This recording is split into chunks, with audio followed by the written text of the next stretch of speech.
முதல் 3 ஆழ்வார்கள் பாகம் 2.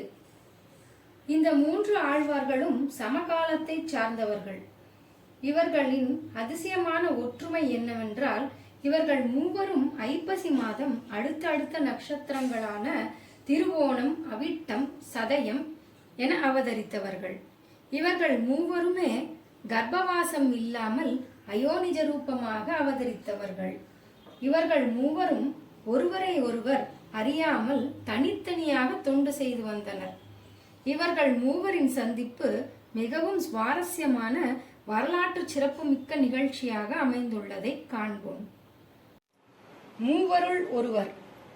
தலங்கள் தோறும் சென்று பெருமானை தரிசித்து வந்த பொய்கையாழ்வார் உலகளந்த பெருமானை தரிசிக்க திருக்கோவிலூர் வந்தடைந்தார். பெருமானை தரிசித்துவிட்டு வரும் வழியில் மிருகண்டு முனிவரின் ஆசிரமத்தின் முன் உள்ள திண்ணையில் சற்று இளைப்பாற ஒதுங்கினார். திண்ணை ஒருவர் உறங்கும் அளவிற்கே இருந்தது. பொய்கையார் அசதி தீர சற்று நேரம் உறங்கலாமே என தன்னை குறுக்கி உறங்கத் தொடங்கினார். கார்காலமானதால் மழை தொடங்கியது, வலுப்பெற்றது. அப்போது ஒருவர் மழைக்காக ஒதுங்கினார். யார் என வினவியதும் வந்தவர் பூதத்தாழ்வார். இருவரும் பெருமாளின் பெருமையை பேசிக்கொண்டே, ஒருவர் உறங்கலாம், இருவர் அமரலாம் என்று கூறி இருவரும் அமர்ந்து கொண்டு எம்பெருமானின் பெருமைகளை பேசத் தொடங்கினர். மழை இன்னும் வலுப்பெற்றது. இப்போது மூன்றாவதாக ஒருவர் வந்தார். வந்தவர் பேயாழ்வார்.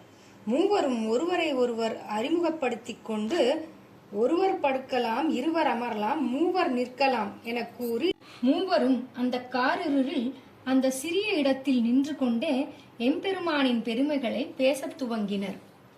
அப்போது மூவருக்கு இடையிலே வேறொரு புதிய நபர் இருப்பது போல் தோன்றியது. மூவர் நிற்கும் இடத்தில் நான்காவதாக யாரோ நெருக்கிக் கொண்டு நிற்பது போல் தோன்ற, யாரது என வினவி பதில் வரவில்லை. உடனே மூவரும் வந்தது யார் என அறிய எண்ணி, பொய்கையார் வையம் தகழியா வார்க்கடலே நெய்யாக வெய்யக்கதிரோன் விளக்காக என பாட, பூதத்தார் அன்பே தகழியா ஆர்வமே நெய்யாக என பாட, பெருமானின் அருளால் அங்கே சுடர் தோன்ற, அந்த சுடரின் வெளிச்சத்தில் பேயாழ்வார் திருக்கண்டேன் பொன்மேனி கண்டேன், திகழும் அருக்கண் அணிநிறமும் கண்டேன் என பாட, மூவருள் ஒருவராக எம்பெருமான் அவர்களுக்கு காட்சி தந்தருளினார். இப்படியாக இவர்கள் மூவரின் முதல் திருவந்தாதி பாடலை எம்பெருமான் அரங்கேற்றினார். பின்னர் இவர்கள் மூவரும் இணைந்து பல திருத்தலங்களுக்கு சென்று எம்பெருமானின் மகிமைகளை பாடி மங்களாசாசனம் செய்தனர்.